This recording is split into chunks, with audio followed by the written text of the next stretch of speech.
Welcome to What's Up Poland, the daily video show where we talk about news, views, culture, history, life. everything Poland. Right, John, this is actually a bit of a sad story. We were talking about this a little bit earlier. It's the sad story of a Polish gentleman who lives in the UK who's known as RS. And he's known as RS because actually he's part of this court case. And it's this terrible, tricky dilemma, moral dilemma. Moral dilemma, yeah. Unfortunately, RS earlier in November 2020 had a heart attack. And that left him with severe and irreversible brain damage. Oh, poor guy. Very, very sad. And unfortunately, he's been in this coma. He's been on life support, being medically assisted to be kept alive.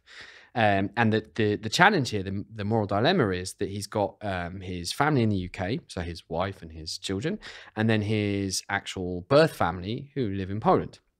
Now, they've been estranged from each other for several years. But nonetheless, obviously, when it gets to this moment, both sides have a say in the whole subject.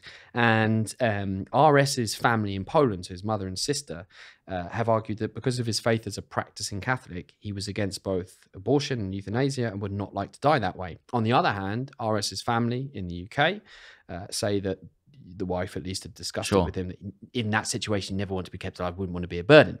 So it got to the courts. And Mr. Justice Cohen has ruled that indeed life support should be withdrawn from this gentleman. And there were a number of appeals, but based on the medical evidence that they received, I went and did my research. As you know, I'm into my research. Absolutely.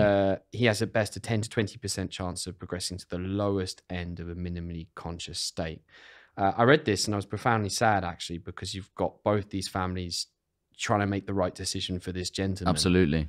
And it's, but what do you do in that kind of situation, right? It's very challenging, especially when we start thinking or talking about people who are on life support, who are in comas. I did see some part of this story because actually, as you mentioned before we went on to record this program, it's like I actually know a little bit about this story, which is actually your story for this episode.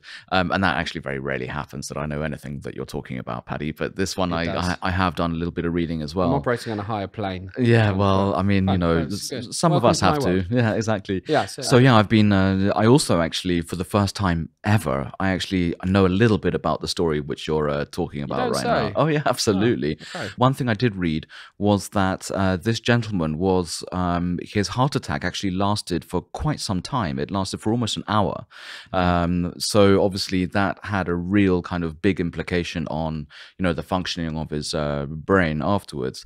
One thing which really did strike me, though, and that's actually what you just said, is the fact that a UK court can decide whether someone can live or die. I find that kind of strange. But I suppose that's just kind of a legal proceedings. There has to be some sort of codified way of dealing with these kind of situations. Both sides have had doctors involved, but the judges actually rejected some of the work of the doctor from the birth family. So it was an experienced neurologist and an ordained priest who presented these videos totaling 3 minutes, about 10 different videos in which RS, this gentleman in the coma, had shown some physical movement. Yeah. Well, was he crying as well, right? That's what they say. But in fact, all of that testimony was rejected in the judge's final decision, who based actually his decision on the evidence of other doctors involved in RS's treating. So, in the end, someone has to decide. And because of the difference in opinion, it's got to be this judge. It's a terrible decision to make. I don't envy anyone in this process, not least, of course, this poor gentleman and his family. Absolutely. So what's the situation now? Will RS come to Poland, or will he stay in the UK, or what will his fate be? So the family was saying, bring him over to Poland. He's a Polish national, all the rest of it. But the judges also rejected that as well. So the sister of this gentleman has flat out said that, and I'll quote her directly, he reacts to his name, he catches eye contact, he cried when his sister was there. This is terrible and outrageous. This is murder. This is the murder of a man by starvation and dehydration. Not a happy story at all. Absolutely not.